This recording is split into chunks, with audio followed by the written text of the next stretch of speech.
All right, guys, welcome to another episode of the Manaverse Podcast. I'm your host, Tom Traplin, and I have with me my special guest for a one-on-one interview, the man with a fantastic mustache, Gary Sproul. Hello, everyone. Thanks for asking me. No problem. I'm glad you came on the show to give us some of your backstory. People have heard you talk already, at least previous listeners to the episodes have heard you describe your shop. So we're gonna go a little bit deeper into the haunted game cafe today. Okay, let's talk about how businesses get run. Yeah, and we're also going to talk about you. Oh dear, that's bad. Well, I'm sure people are curious. Who is the man behind the voice of Gary Sproul? So let's start with you. Let's prior to the Haunted Game Cafe, what have you been up to? Well, let's see. Before owning the shop, let's see. This is career number 3 for me. Oh, The first was in the film industry. I was a cameraman in Hollywood for many years, 12 years, I think it ended up being. That was a very interesting, very rewarding experience. I got a little tired of that, and I changed over to working in the video game industry in Los Angeles. So I worked as a game designer for THQ and a lot Electronic Arts for almost 10 years. And then I got a little tired of that. And I decided I would rather be my own boss than work for somebody else. And looked around for the best job that I thought I could handle myself. And Game Store was one of the ones that keep coming up over and over and over. that's fascinating. So, well, okay, before we get into the game store, how did you get into Hollywood and become a cameraman and then parlay that into game designer? Those are pretty separated. They're 3 very, very separate careers, Yeah. and one didn't really lead into the other. I started in the film industry because I have a degree in film. I actually went to NYU for a degree in film. Started in Manhattan, and then if you're in the film business, you end up in LA. There's just so much work there that you pretty much have to live there. So I moved out to LA, started in commercial work, and then started doing television shows and feature films. It's a wonderful, wonderful job. The people that you work with, and you work with them super closely, it's a really great, rewarding job. It's also extremely high stress. When you get into the upper levels of filmmaking, they pay you a lot of money, which is great, and they want it to be perfect because every second counts when you're on a film set. So the stress gets to be pretty high. How I got into the video games was just sheer dumb luck. I decided that I would be good in video games because most of the cinematics in video games were terrible, and I was a cameraman, so I figured I could make better cinematics than that. So I just applied to every video game place in LA and managed to get an interview, and they hired me. And So it what did was you as do? simple as that. I was a game designer, so I Okay. started as a level designer, and so I would lay out the actual physical levels of the game, and worked my way up through those ranks. So you didn't actually use your cinematic skills right off the bat for game design? I actually didn't. There was a little bit of cinematic work that I used my cameraman skills for, but yeah, the thing that I said was my big qualification, I ended up using very little cinematics. Even to this day, a lot of work doesn't really go into cinematics. It goes into the gameplay, which is where it belongs. Yeah, yeah, of course. That's the cinematics are the eye candy. The gameplay is the core. If you can get the gameplay wrong, it doesn't really matter how pretty your cinematics are, for the most Right. part. For the most part.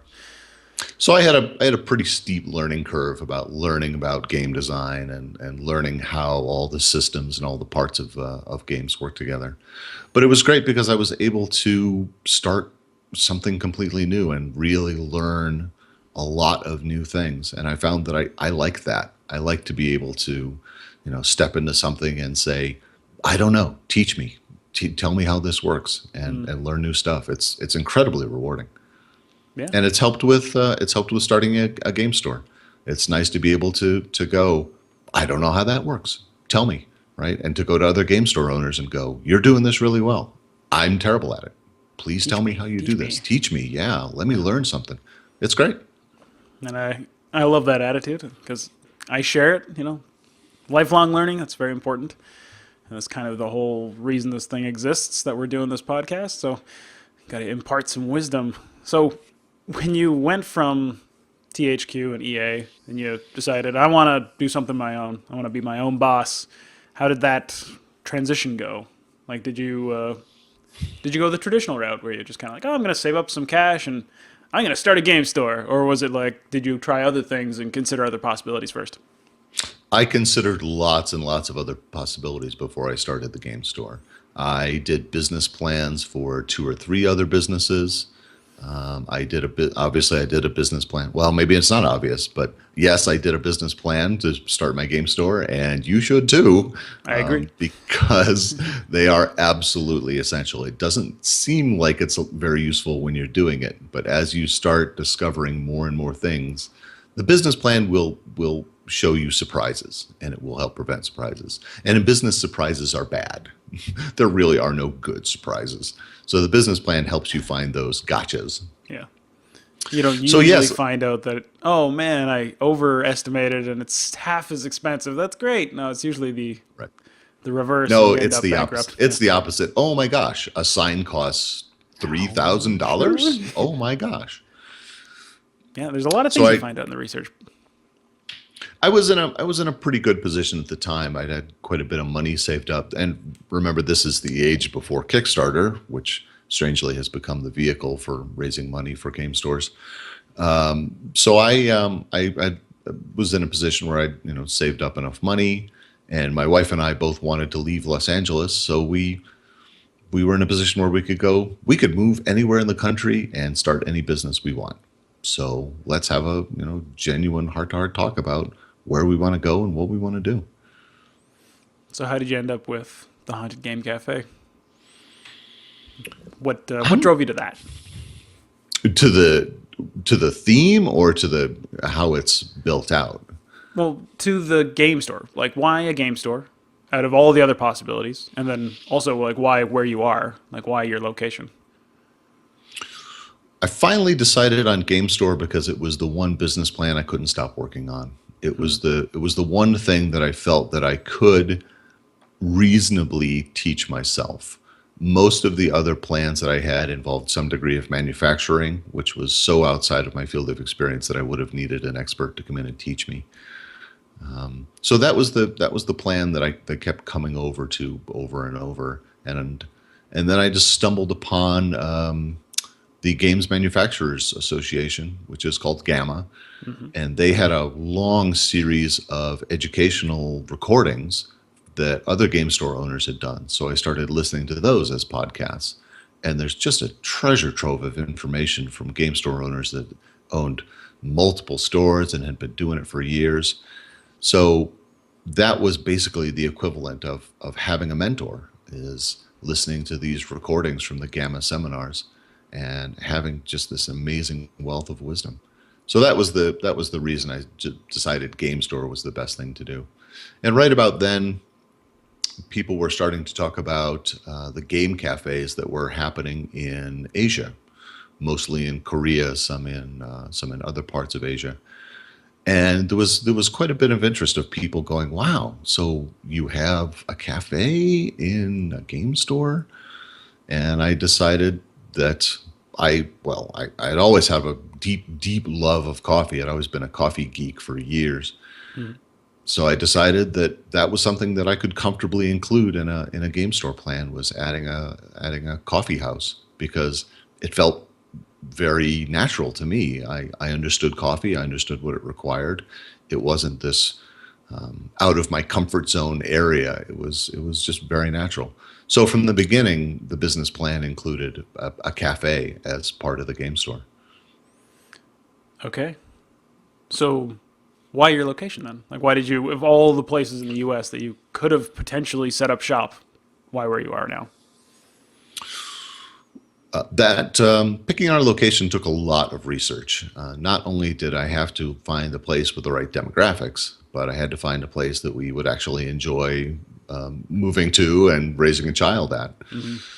So I did a tremendous amount of research on demographics. There's a lot of free resources out there at libraries and online. There's a lot of software that you can get that shows demographics. I talked to a lot of people about the ideal demographics for a game store. It's actually a pretty narrow margin of, you're looking for a particular kind of people that make a certain amount of money, but not too much money, and they have a certain amount of educational background. So I looked at a lot of places that had a lot of high tech that were not too big a city, because bigger cities tend to have much higher rents and they're much harder to get around. So we looked at a lot of places on the East Coast. We looked at a lot of places in the Pacific Northwest. That there's a reason there's a lot of game stores there. It's because the demographics are right for it. We looked at Austin, and I settled on Fort Collins, Colorado, because it was a really great mid-sized city with a lot of high tech going on here. So a lot of people who would be interested in our kind of products. And it was consistently voted one of the top 10 places to live in the United States over and over. So my wife and I came to visit and fell in love with the place, and said, this is it. This is the best place that we could move in the whole U.S. to start a game store. Okay, yeah. So how long did it take for you to make that decision? We spent probably a year, almost 2 years, making that decision. So it was a long time. Most people don't have the luxury of being able to open their store anywhere they want. They usually open the store in wherever it is that they're living at the time. Normally. But I would encourage people to look around. Spend some time looking at the demographics of places nearby to you or within a decent amount of travel distance. Don't just accept the demographics near you, but look around for the ideal location. Fantastic. All right, so we're getting closer. We're getting narrowed in on the subject. So why did you go with haunted? I think having a theme helps you in a lot of ways. It gives you a yardstick to make decisions against. It helps you build a brand about exactly how you're going to, build your business and what kind of levels of things your brand is going to have. Or are you going to be a deep discount place? Are you going to be a high end place? Are you going to be, mostly retail? Or are you going to be mostly gameplay area? So having a theme really helps your brand. So I knew I wanted that, but I also knew that I absolutely did not want anything medieval. When I was growing up, every game store was the dungeon such and such, or the dragon such and such, or the knights such and such, and Very fantasy themed. it was every single one that I knew of was all fantasy themed, and I wanted to stand out, and I did not want that same kind of generic cookie cutter feel. No offense to anyone who has one of those themes. If it works for you, fantastic. I just didn't care for it. So I had a lot of struggle trying to come up with a theme that I felt was good. And I was standing in line at Disneyland with my wife to get on the ride for the Haunted Mansion. And I looked up and went, haunted. That's it. That's the theme I want. That's it. Not scary haunted, but like Fun house like haunted. the way they do it, fun haunted, right? Kind of spooky, cool haunted. And it really spoke to me to that level of cool. When I was growing up, game stores were generally terrible. They were poorly run and very dirty, and not places that you wanted to hang out.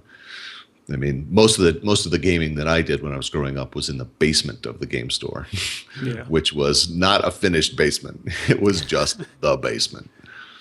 Really living up to that dungeon. It was just like that. So I wanted to make sure that this place was, that we respected the gamers enough to do it right. We wanted to give people a place that respected them as people, that we didn't want to just have a junky place figuring, well, they'll come anyway. We wanted to give them that respect. And cool was the word that kept coming up over and over in our brand. Was we wanted to, we think this stuff is cool. We're not nerdy, we're not geeky. This stuff is cool, and we wanted to give people an environment that was cool, and cool people would want to hang out there. Cool. So how does that play out in your aesthetic? So is it just the name? Is it the name of your beverages? Like, do you have ghosts hanging from the roof? Like what? How does it look? So what we are is Victorian Gothic. We have a very Victorian theme. We have a lot of decorations up. The paint and the color scheme are Victorian look to them. A lot of Victorian decorations are just plain creepy anyway. Mm-hmm. So we don't go for any of the rubber skeleton that kind of thing. Not typical Halloween stuff. There is absolutely nothing Halloween in the shop. There is no pumpkins. I think we might have one skull somewhere that we thought was cool, but mostly we stay away from that kind of stuff. We're mostly looking for that kind of Edwardian, overly ornate kind of look that when you first look at it, you go, "Oh, that's kind of nice," and then you look at it closer and go, "Wow, that's kind of creepy." So that we use that kind of benchmark to make all our decisions. We decide, well, will this fit in the shop, according to this yardstick. So all our drinks are all themed. They have classic horror novel names. We name them after Vampire Lestat and Jekyll and Hyde and a lot of Edgar Allan Poe. There's a lot of Edgar Allan Poe references. Yeah, we have portraits of Edgar Allan Poe up around the shop. Some H.P. Lovecraft. And then a lot of classic horror movie, Hollywood horror movies type stuff. Okay. You're painting the picture. I like it. You could come into the shop and sit and play games for quite a while, and then have somebody finally point out, oh yeah, I guess it does have that theme. It's not in your face. We don't want to make it a fun house, right? We know that people are there to play games and have fun. Yeah, the games are still front row. It's just stylized. Yeah. Right. Okay. So we never want to let that intrude on people's enjoyment of having and playing the games. All right. So let's start with something tough. Well, we're pretty well into this, but let's start with something tough. So how long have you been open? How long have you been open for business? We are just about to be open 7 years. All right, so it'll be 7 years. We opened Halloween of 2009. Very appropriate. Yep, we thought that was good. And we're coming up on a milestone, 7 years. And actually, I can share that we just announced this morning that we are expanding. Oh. We are taking over the space next to us, and we are about to double our space. I saw that your blog poll basically about expansion or movement. Which one? Yes, we involved our customers in the decision, which was super rewarding. People were very invested in what we should do. Okay, let's skip the question I was going to ask. So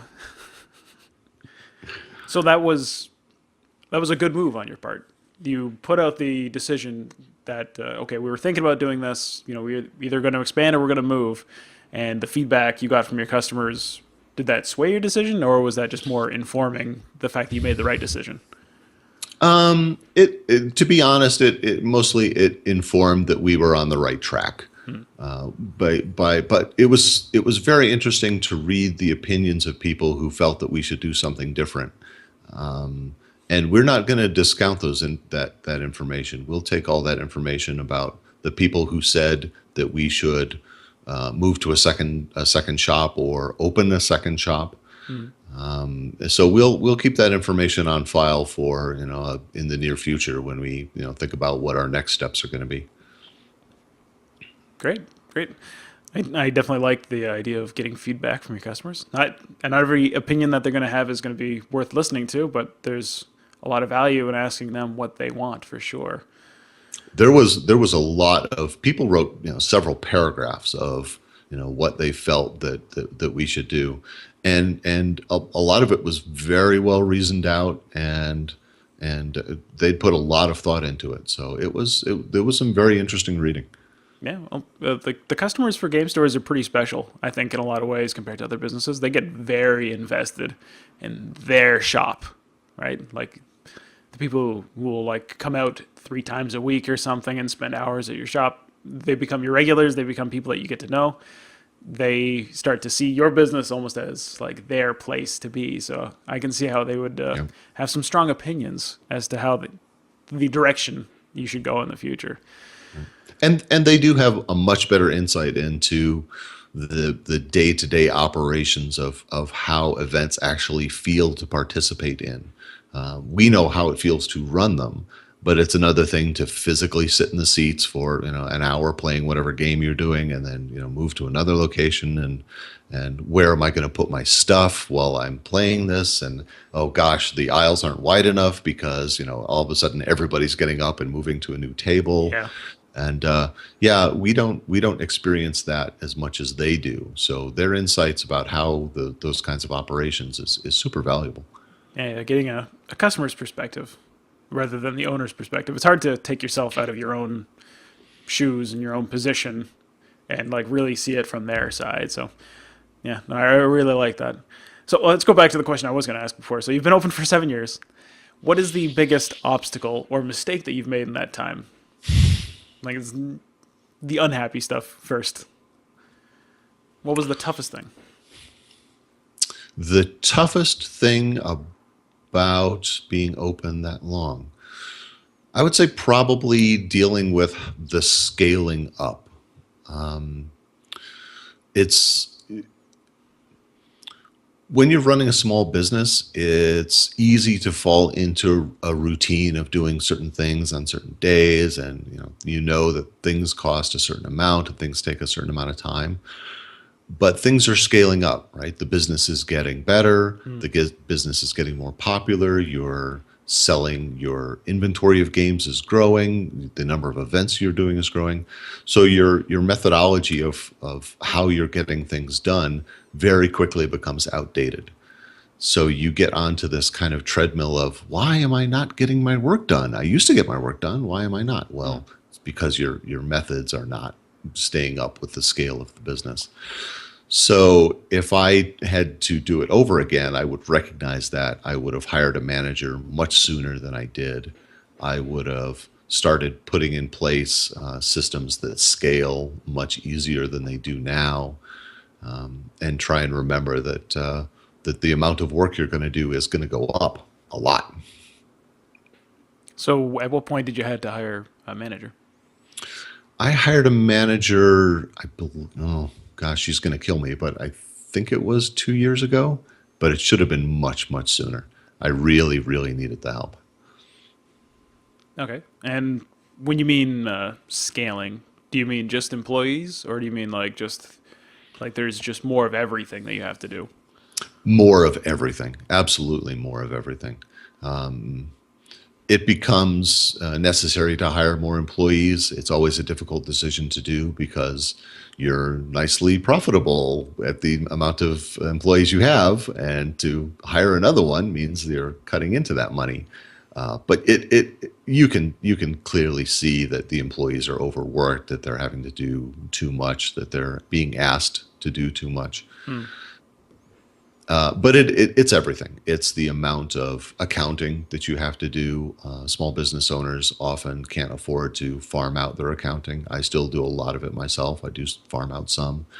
It's the planning of events. It's the simple buying of games. It sounds like it's easy. You just go and order what games you want. But the amount of games that comes out every year, the amount of games that comes out every week, Yeah. is an overwhelming number. It is very, very difficult to keep track of what's coming out when, and whether you should put your money into it, whether you think you can sell it.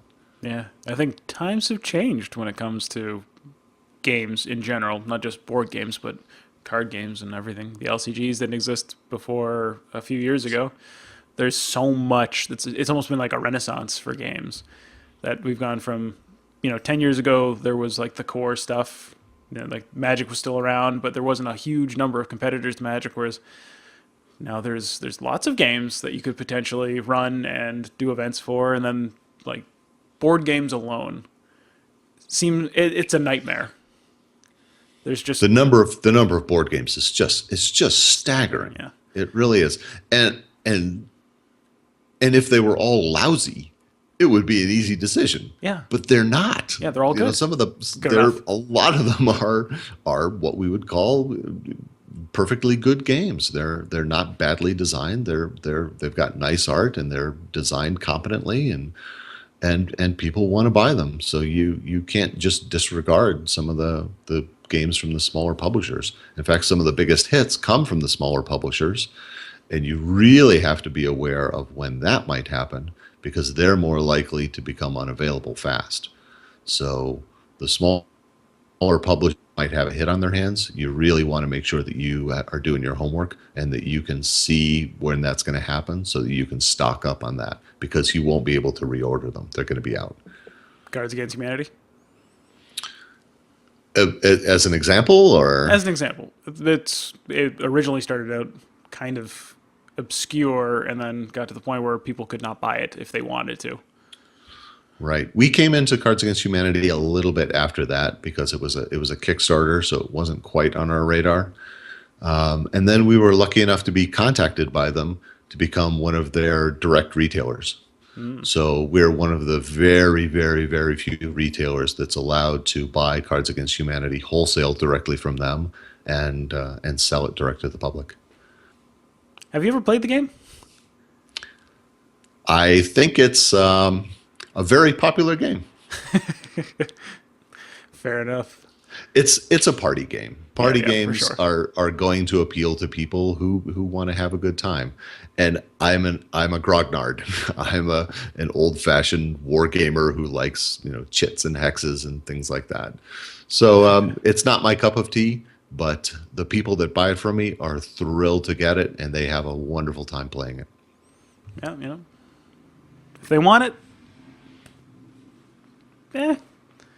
it's an interesting subject that a lot of store owners sometimes have powerful opinions on based off of this one game, right? Like, yeah, it's a great seller, but a lot of people are like almost morally outraged about the whole thing. Yes. And I can see that. I mean, that's the nice thing about owning your own store is part of your brand is what you're going to sell. That goes into the design of your store. Yeah, for sure. Okay, so let's go to the flip side of that. Instead of the toughest obstacle that you've overcome in the past 7 years, what's the biggest success that you've had? What's the thing that you've been like, jackpot, got it? Jackpot. Well, the fact that we built the store with a cafe from the start was definitely the right decision. We had people coming in from day one noticing that we were a cafe that sold games and just being blown away. And to this day, we still have people walk in and go, wait, I can sit and get a cup of coffee and play a game with my friends? That's fantastic. So it really was the right decision, as scary as it was to eat up a lot of the store footprint with cafe. It was definitely the right way to go. It was good for the brand. It was good for our customers. It was the right thing financially to do because it was a little scary in the beginning making that investment. But yeah, I'm super happy with the way it turned out. Cool. I think that's going to be the theme of the podcast. Cool. All right, so let's do some of the philosophical stuff. Some of the more, I don't know, thoughtful questions, I think.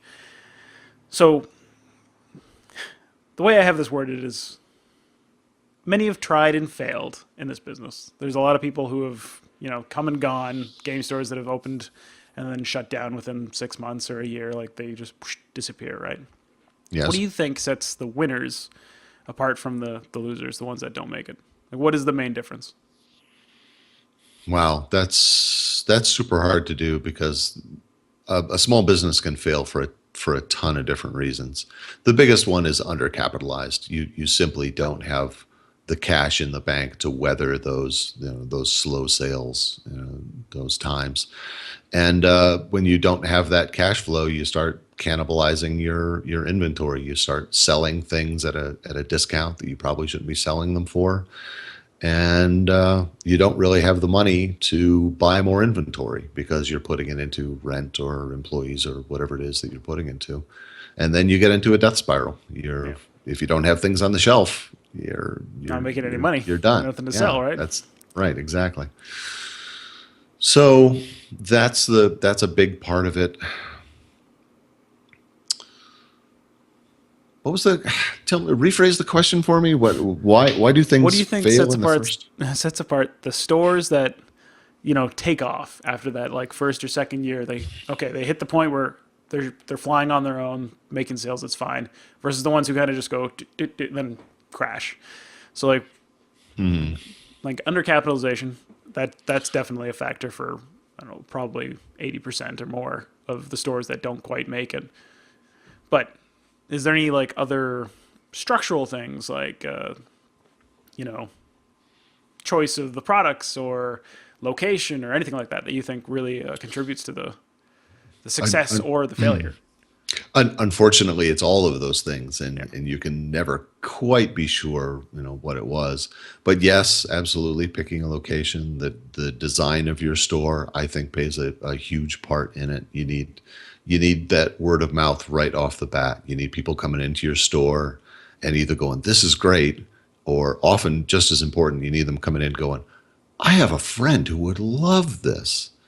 And you don't have the money in the beginning for that for advertising. So that word of mouth is super, super important. You need to have the right product mix at the beginning. At the beginning, you need to be a mile wide and an inch deep. You need to have a huge array of stuff, but don't put too much money in anything. And that's often hard for beginning game store owners because most of us have a specialty. Most of us came from a particular area of gaming, whether it was board games or Magic the Gathering or role-playing games or one of those things. So we have built-in biases. We have a built-in bias of what we think is cool, and we tend to stock the shelves more with that thing that we love. It can work out if you're the one doing the selling because you can sell best what you love best. So often you can make up a little bit of that, but your customers are very quickly going to tell you what it is that they want. When we started, we were mostly board games, no miniatures, a little bit of collectible card games, a little bit of this and that, just a couple of things. And within the first less than 6 months, I had regular people coming in and going, "We love your place. Start carrying more Magic. We want it. We will buy it. We want to buy it carrying it." Yes, right. We like it here. This is where we want to buy our stuff. So I said, "Okay, that's a great market signal." I will absolutely do that for you. And then you just take off from there. Excellent advice. I like that. I like the way you put it too. Mile wide, inch deep. Maybe that'll be the title for the podcast. All right, so this one's a little bit personal, and it's also personal for me. So how do you deal with being a father and an entrepreneur at the same time? Oh. Like, how does that affect your life? Being a father while starting a business, and more than that, a father of a very young daughter at the time, was wonderful and challenging. I came from a corporate environment, which was when I was doing video games. Electronic Arts is a huge company. Yep. And we worked very, very, very long hours. And I was working in Los Angeles at the time. So my 13-mile commute to work often took 3 hours to do. Wow. Yes. So that was the primary reason for getting out of that business and being my own boss. Now, because I'm my own boss, I can take off much more time to go pick up my kid from school and spend more time with my family. I have that flexibility that I didn't have when I worked in an office. The downside is I'm the owner. I'm responsible for all my employees and the shop, making sure that everything gets, run the way it's supposed to get run. I mean, the employees run the shop. I mean, let's be clear. The employees are the ones who are running the shop. The work I'm doing is for a month from now, to make sure that they have the tools that they need to do their job today. I need to plan for a month from now. So I have flexibility of time, but there's an enormous amount of work to be done. So I do spend a lot of time at work, not as much as I spend as I used to spend in an office. But being an owner is often very, very challenging. That I cannot spend as much time with my family as I would like. But the trade-off is I can get that time off that I need. If I need to pick my kid up from school, I can do that. If I need to get away to go, see a play that she's in, I can do that. So the flexibility to me is much more valuable than just sheer time. I like that answer. Because I'm also trying to balance everything out with having a son now who's 17 months and just starting to run around. So Yes. it's tough doing your own thing, or even just like you said, being in the corporate world and having an insanely long work day with a massively long commute. Like, I guess now you have more flexibility. You can do what you need to do when you need to do it, even if you are putting in the same number of hours or more potentially, because it's your own business. It's a tough balance though. It is very difficult. It is. Yeah. I mean, you can't lie to yourself. Owning your own business is a lot of responsibility. From an office job, you can walk away from it and do your best to turn it off. But Yeah. when you own the business, the responsibility comes with you no matter what. Yeah. Okay, so what excites you about working in the game business? Like, what is it that like you were like, yes, game store? I love it. After 7 years of doing this, I love this business, as incredibly frustrating as it can be sometimes. I still love coming in the morning and looking through the game trade magazines to see what's coming up and getting super excited by some game that I think is going to be awesome.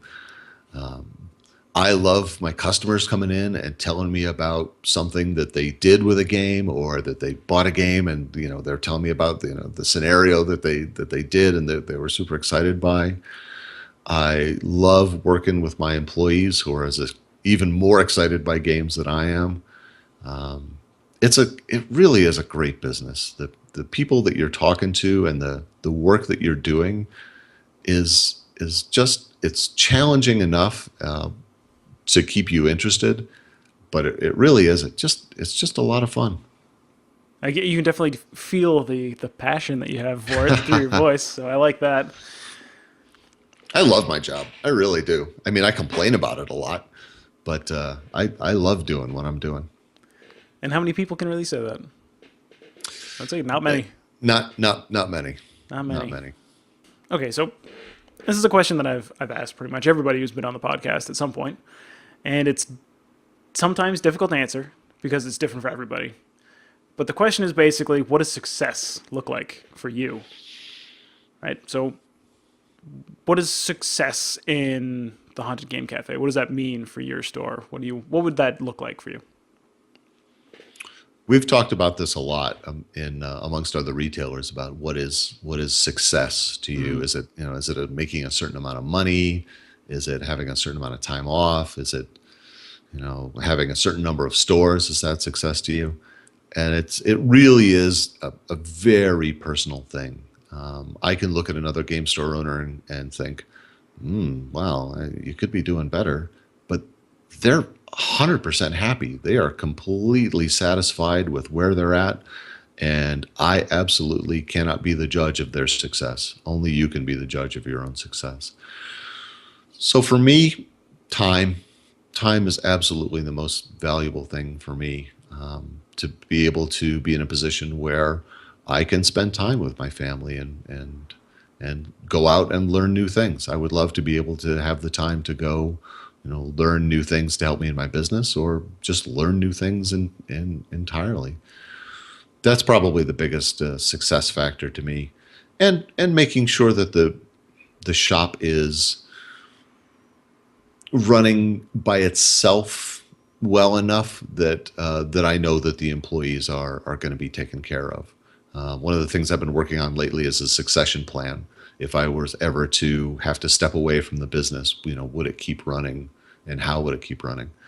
And that's a big part of it for me, is to make sure that it is an entity unto itself, and that it's not me. When I can actually step away and the shop just keeps going, because all the systems and the people are in the right place, that would be success to me. I don't want to be the keystone or the linchpin Yeah. of the shop, right? If you pull me out, it falls apart. That would be terrible. I do never want to be that much a bottleneck, for my shop. I want to make sure that it can operate, by itself. Fair enough. It's funny, the word you were searching for when you said bottleneck. I'm like, that's actually a very good point. I was thinking irreplaceable. Like, you don't want to be something that can't be removed. You want to be able to just, if I walk away and I'm gone for 3 weeks because I got hit by a car, I want the place to still be standing and still running and still selling. I would prefer won the lotto, but sure. Hey, success, you got to plan for whatever might happen, right? You got to be ready. Right. It's part of the plan. But bottleneck is an interesting way of putting it too, because in a way that's definitely true, right? Like, there's a certain number of things that have to funnel through you, and there's just you, right? You can't clone yourself to make it easier. So removing the bottlenecks, that's another way of scaling past where you are too. Right. Yeah, I mean, every business needs management. Like I said before, the employees actually run the business, but management is there for when things don't go the way they should go. So putting in enough systems and enough people to take care of that is one of my biggest goals. Cool. Keep coming back to that. It's stuck in your head now. Yeah, no, I can't not say it. Okay, so what resources would you recommend for someone getting started? So if somebody they were in the process, they're doing their business plan like today, over the next 6 months to a year. What do you think they should bring to the table? Oh, gosh. Well, first of all, you should join GAMA. You should join the Game Manufacturers Association and go to their convention. They allow people to join for, I forget what it is, a year or 2 years before you open your store. And they have specific programs at their yearly event specifically for new game store owners. And I'm sure a lot of it would apply to planning game store owners as well.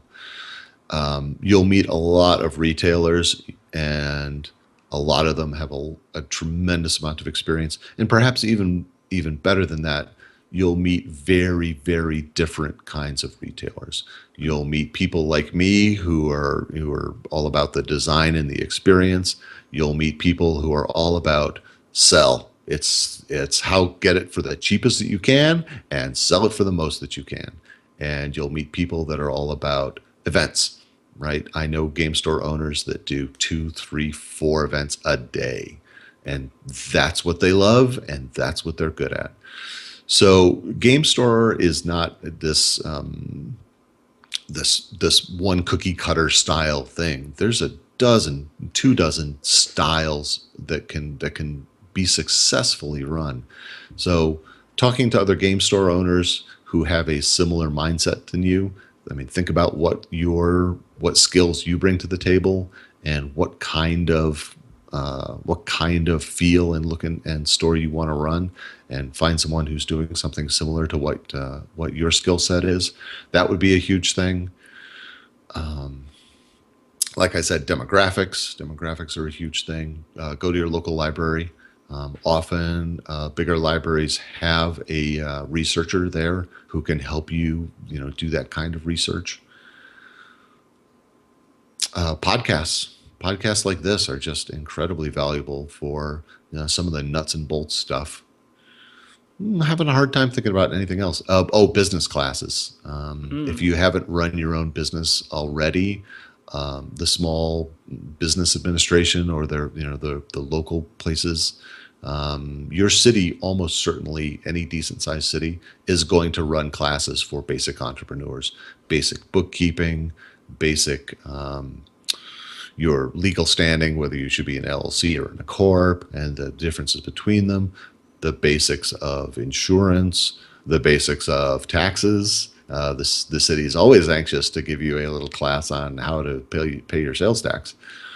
And those can be very, very valuable. And the contacts you make can be very, very valuable. I also started going to a lot of meetups with other business owners. And those can be hit and miss, but often I've had people tell me that those are super valuable to go and talk to owners of other businesses, not game stores, but just other small businesses. Mm-hmm. One of the best advice I've gotten so far was from a gentleman who owned a chain of tire stores. But we ran into the same problems: cash flow and handling employees and budgeting. It's a universal thing among small businesses. Yeah, so have a firm grasp on the fundamentals. Yeah, like game stores are unique, but they're still a small business in a lot of ways, and they share the same troubles. So yeah, if you know what you're doing with the basics and you got that down, you should be. Well, you're setting yourself up right, at least, as opposed to shooting in the dark. Yes, absolutely. Learning the basics of budgeting and cash flow will be super essential. Yeah, and I like what you said about talking to other business owners, not necessarily game store owners, but like just other sectors. There's all kinds of things that will apply from one discipline to another that you wouldn't necessarily think would make a lot of sense. Like you can learn a lot from somebody who runs a factory that manufactures shoes or something like that can easily apply to a game store, and vice versa. There's things that can go the other way too. So you never know where you might find something valuable. And never miss out on the opportunity to make a new connection, because you never know where it might lead. That's true. That's absolutely right. You never know when someone, let me think about this, but I'm fairly certain all of the times that I have bought, let's take insurance, right? You could just call somebody, out of the blue, out of the phone book, or you could get a personal recommendation from somebody. I'll take the personal recommendation any day. Yeah, for sure. There's a lot of services that you're going to need, and being able to talk to other local business owners about who they use for credit card processing or insurance or cleaning services or accounting or any other of the dozens of small things that you have to farm out. Finding a local company to do that is incredibly valuable.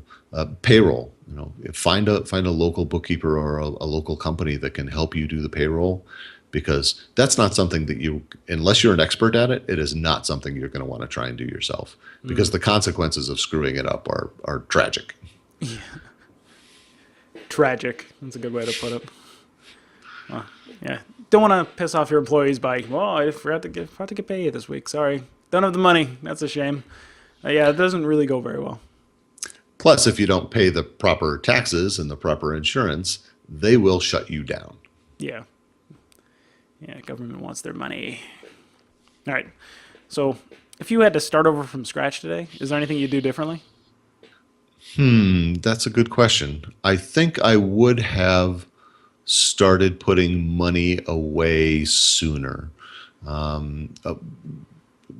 few years into the business, I talked to another game store owner who gave me the advice of take some money every week, put it into a savings account, and forget about it. to your absolute best to pretend that it does not exist, because you're going to need it sometime in the future. He ended up using his to put a new roof on his shop. We're using ours to expand. So I would probably, as soon as we were able to, as soon as we were profitable, I would have started, putting some money away for, a mystery project sometime in the future. But other than that, I don't think I would have changed too much, other than what I've said before, which was, hire a manager much sooner than I did, and try and put in more systems that scaled much sooner than I did. Is there a target number or a percentage even To for save? your kitty putting some money away for a rainy day? I tend to start sleeping better at night when I have at least 3 months of expenses in the bank. So that if for any reason the city decides to tear up the street in front of your shop and no one can park and no one can get to your shop, something like that. That we've got 3 months of payroll, 3 months of utilities, 3 months of all the expenses put away, and that we could weather something like that. That's good stuff, because that's actually what where I live in Kitchener. They've been tearing up my downtown core, and many stores, like not just the game stores, many stores have been either shut down or forced to move, or just because there's not a lot you can do about that once the city decides that, Right. oh, we're going to put a monorail in. Sorry, guys. You need to suck it up. Yep. The city will not, and you never know what it's going to be. But that was the example that was used to me by another game store owner was, the city just one day decided, they were going to tear up the street in front of our place. Yeah. Okay. So this one, I put capitals for this one. And it's, what is your big, hairy, audacious goal? And what that really means is, like, what's something that you have, inside that you've never shared, but you're like, I want the biggest game store in the world, or, Gosh. What is your goal? I don't have that kind of ego, and everyone around me laughs hysterically. I tend not to think that far ahead for fear of tripping over my own feet. I suppose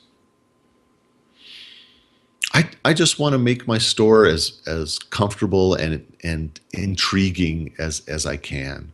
I've always I look at some amazing bookstores. Bookstores are a huge inspiration to me, of some of the more classic bookstores like Shakespeare and Company and things like that you could just go in and wander and just see wonderful thing after wonderful thing. So that's probably what my ultimate dream goal would be, is to have a place where you could have that really cool corner booth to play games with your friends, to have a store big enough where you could wander the shelves and find really cool stuff, and just have it as well designed out as I possibly can. I'm really all about that. Well, because I was a level designer for so many years, I'm all about the emotion you get when moving through a space. That's what video games are all about, and that's what great game stores are all about, is wandering through that space and feeling like, wow, oh, look at this, oh, that's amazing, oh, remember this, and then being super comfortable with your friends and playing the game that you just found that was so cool. I like that. That was a good answer. Wasn't as ambitious as owning the biggest game store in the world, but it was very fitting and inspiring, I would say. I like that. I think I know the guy who owns the biggest game store in the world, and it sounds like a lot of work. Yeah, it is. So, what's in store for the business in the near future? Describe what your expansion is going to be like. What's the new shop going to be like? The expansion is going to be a lot of fun. We are going to double the amount of space we have for games. So right now our games are jammed in pretty much all spine out, and the games that need attention are getting lost. So we're going to spread everything out. We're going to make sure that we have demo tables. We're going to make sure that all the games that are featured get the proper amount of space. We're going to make sure that we increase the number of lines that we carry, more miniatures, more board games. We're going to set up a special area for Magic players for the singles, for them to be able to go through singles, actually, sit at little tables and play and search through the singles. We're going to really expand the cafe part. We're going to look to adding more food, and we're going to add a lot more seating and a lot more comfortable seating. We just got in on the board game table Kickstarter for their specialized game tables. So we bought a couple of those.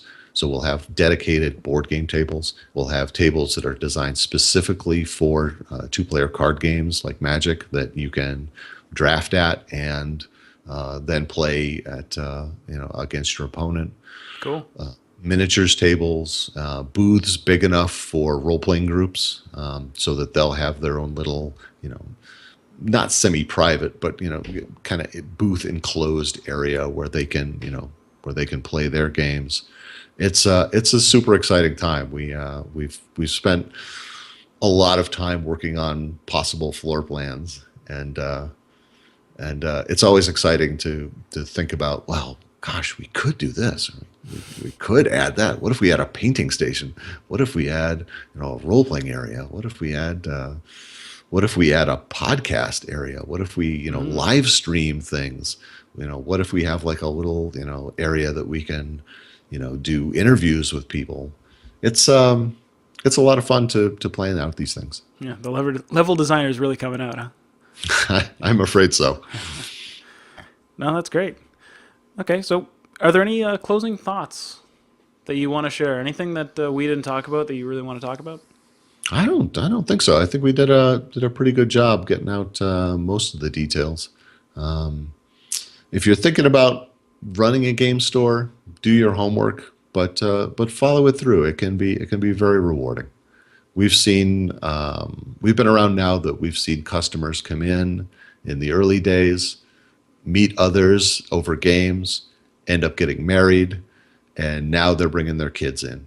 So it's super rewarding to see that kind of community build up around something that you built. It's great. Yeah, it's a very unique business and highly recommended. Highly recommended for the people who can do it properly and have the passion to back it up. I would say that's right. Yeah, just having the passion to keep going when you're having to do that thing, whatever that thing is that you don't like, whether it's accounting or being in the front of the store. Or, there's always going to be some part of the stocking process shelves or cleaning the toilet or there's all kinds of things that you have to do as part of being the business owner. You fill every role, so. And you have to make sure that passion carries you through those parts of the job. Absolutely. All right, so tell the listeners where they can find you online and in real life. Well, real life would be the Haunted Game Cafe in Fort Collins, Colorado. We're about an hour north of Denver. And if you want to get in touch with me, the best thing to do is send an email to the shop at ghosts@hauntedgamecafe.com. Okay.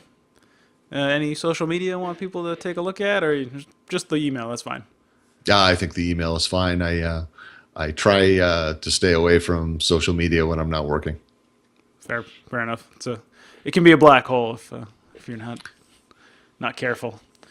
Okay, well, thanks a lot, Gary, for coming on the show and it was my pleasure about your sweet store, your cool shop you got going on, and your history and everything. And I think the listeners are really gonna like it.